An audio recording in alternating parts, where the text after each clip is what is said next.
Thank you guys for taking the time to watch that. I know it's a little long, but actually it's just so much better than I could say it here. So, and I wanted you to see it for yourself. So as you saw there, our idea usually of slavery is that, someone conks you over the head and drags you away. That's not the way it works these days. Almost always, people were enslaved by answering one simple question. Do you want a job? And they're so desperate because we have such an overpopulation now. This slavery really ballooned in the last 40 and 50 years with the population explosion. That population explosion created a pool of about 1 billion vulnerable people. Being vulnerable doesn't make you a slave. Being vulnerable and then having someone take advantage of that through corruption, that makes you a slave, and that makes you a victim of human trafficking. And as we told you, slavery is everywhere. It's in our own backyard. In fact, I was doing research for coming to speak with you, and I saw this great number. It might not sound great to you, but to me it's wonderful.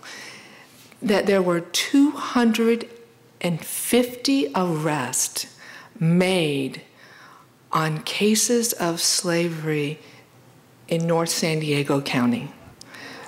I mean, that's amazing. Not all that long ago, first responders didn't know what they were looking at when they saw slavery. They would show up, they would say, oh, this woman works in a brothel, she's breaking the law. And then they would arrest her. And they were actually re-victimizing someone who was in sex slavery.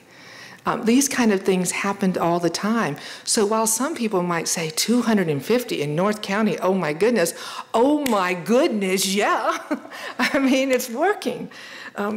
So our laws in the last 12 years have become much stronger. And there are more laws coming down right now that will really strengthen the criminal laws against traffickers. So we're looking for good things happening there. In California, at the turn of the year, we just went into effect a law that companies that do more than $100 million worth of business in California now have to put on their websites report in 5 different areas of how they're checking their product chains to make sure that we don't absolutely and without even trying to buy into slavery. So you can all go in, you can go to Disney, you can go to Mattel, you can go to Macy's, I don't care, Honda, you can go look and you can see what your favorite products, what are they doing to clean up their product chain? And then you should let them know what you think about it. Let them know, because you're powerful. And what you say will mean a lot. You can say, I'm your customer, I love your product, I think you're doing a great job. Or kind of, not so much, you should do a better job. And Free the Slaves wrote a bill that has been introduced on the federal level. And on the federal level, companies will have to report on 10 different areas of their product chain. Again, just making it transparent so we can decide if we want to buy the products of companies who aren't doing what it takes to get slavery out of their product chains. You can go to freetheslaves.net and sign up for our e-alerts so that you can find out what's happening with that federal bill if you'd like, and also we may ask you to help us when it comes time to pass it.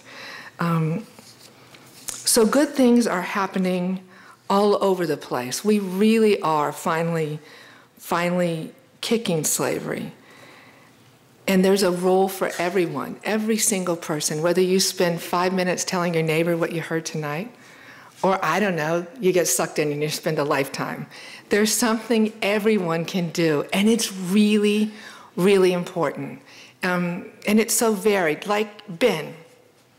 Ben just learned about this last year. I promise you, he pinched every nickel he had, and then some, to go to India and do this project. And if you want to be inspired, look at that work back there to see former slaves express themselves probably for the first time in their lives, and to see how they choose to paint their sorrow and choose to paint their joy is an amazing thing. And then Ben painted them. So it's really fabulous. It's a great project.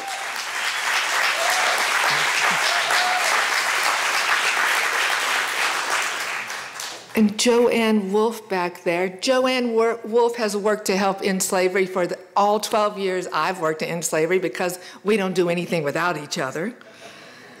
And the Makepeace brothers, who you're going to hear tonight, every time they get a chance, they open their mouth and they use their talents to talk about freedom. So there's all kinds of ways people can help. And you're really invited to join us and help us with our mission. But I suppose I have an even bigger hope for you. And that is, if actually ending slavery doesn't rock your world, that's okay, whatever. I really hope that if you haven't found what does do it for you yet, that you take the time and you give yourself that gift. Because, you know, all the research shows that when you do good, you feel good. So whatever it takes for you, think about it. The research shows that teenagers who volunteer, well, it turns out they're closer to their families, they're more responsible, they don't drink as much, they don't do as many drugs. I mean, that's not a bad deal. They're out there saving the world and being great people. And it also turns out that adults who spend 100 hours a year volunteering, they report better life satisfaction, they're not as depressed, and they don't kick off as fast. So I'd like to be around a while, so I think I'm going to keep volunteering. So please, whatever it takes, I'm inviting you to come with us, of course. But what I really hope for you is that if you haven't found it yet, that you give yourself that gift, because the gift you give the world is actually the gift you give yourself. And the volunteers I work with inspire me every day, just like the people I meet on the road. I probably shot interviews and documentaries about slavery in 5 different continents now. And the people I've had the honor to meet, they're everyday proof of what humans can be and what we can come back from and what it takes to be whole when they were once so broken. I'll tell you a few stories. There's a guy named Ricky in northern Uganda. When Ricky was a little teeny kid, Joseph Kony's rebels came in. They burned his family in front of him. They took him, they made him a child soldier. It was, well, you can imagine how bad it was. When Ricky escaped, he somehow got to college. And when he got out of college, he had a cushy government job, but he decided not to keep that job. He went back to northern Uganda, and having been there, believe me, nobody in their right mind wants to go to northern Uganda. He goes back to northern Uganda, and today he helps all over the place, all kinds of child slaves, child soldiers come back and reintegrate back in their communities. And it's just an amazing job. I met a woman in India who stood up. She had only ever been a slave. Her family had only ever been a slave as long as anyone could remember. Imagine the strength this woman had. She stood up in front of the slaveholder and she said, either let me free, set me free right now, or shoot me dead, because I'm not going to live like this anymore. And then she turned around and she left. And the whole village went with her. And they were all free.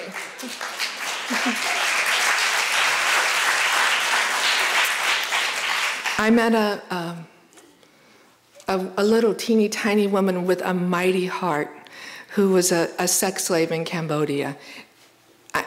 I don't even want to think about what she told me, much less what she lived. And she walks back into those places every night under the guise of giving out condoms for safety. She walks back in and she helps those women to freedom. And when I asked her, so Sina, what would you do if you saw your trafficker on the street today? Honest to goodness, this little teeny person with this mighty heart said, I would thank him for making me the strong woman I am today. And those are the kind of people I'm lucky enough to get to meet. And I want to introduce you to one more. His name is James Kofi Annan. He won a Freedom Award at these award ceremonies we do, celebrating the Frederick Douglasses of today. And when he was a kid, he was thrown away. No one cared about him. Today, he's helping the Ghanaian government rewrite the human rights section of their Constitution. He's come a long, long way, and I want you to meet him.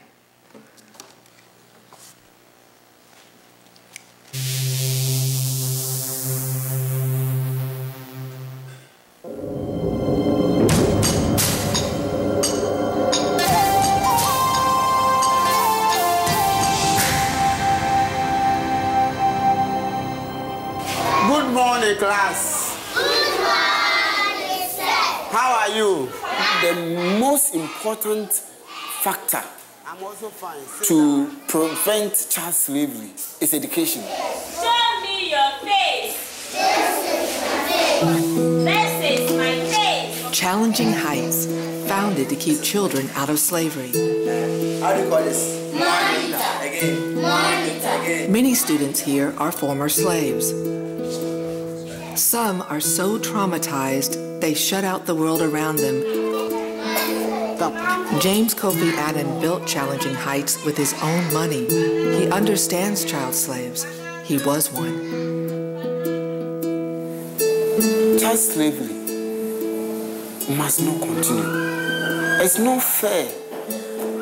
It is just not fair. And that is why I've devoted my time. I want to dedicate my life to fight it because it's not fair. It makes me feel I've been cheated, so others must not be cheated. James was forced to work on fishing boats. It takes 8 hours to reach the remote village where he was enslaved. This is the place that I started working first when I was 6 years old. Early morning, around 3 o'clock, I woke up from the village and I would come here and start working. Physically, the work is very difficult and they hit you so hard and blood will come out of you. On this day, James came face to face with his childhood. He was hit with a paddle, in the head. And this reminds me of my childhood when I used to work here. He asked these slaves, who wants to go to school? After 7 years of slavery, James escaped. At age 14, James learned to read with the help of kindergartners. He eventually earned a college degree. James sees his survival as a sign he is destined to help others. The life I have, the enlightenment, the strength I have, it's a lot that has been given me. Now James gives it all back. He uses school, sports, and cultural activities to keep these kids free from slavery. After all, he says, it's only fair. Look at the joy children are having today. At least I've done something to bridge the gap between slaves and freedom. And that makes me so passionate, happy. I'm so happy. I'm so happy.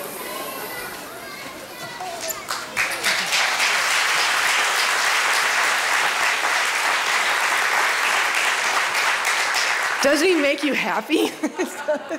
Since we shot this, we were back shooting in Ghana last year, and James, after he won the Freedom Award with the recognition he got and the money he got, support from Free the Slaves, he now has a shelter on that lake, and he has been able to free, I think, 116 children off that lake. So thank you for hearing our story. Thank you for sharing the story. And if you want to learn more, we'll be in the back of the room. My fabulous colleague, Tani Bavakwa, will be back there. And I want to thank you, really. Thank you for who you are, what you do, and all you will do. Thank you.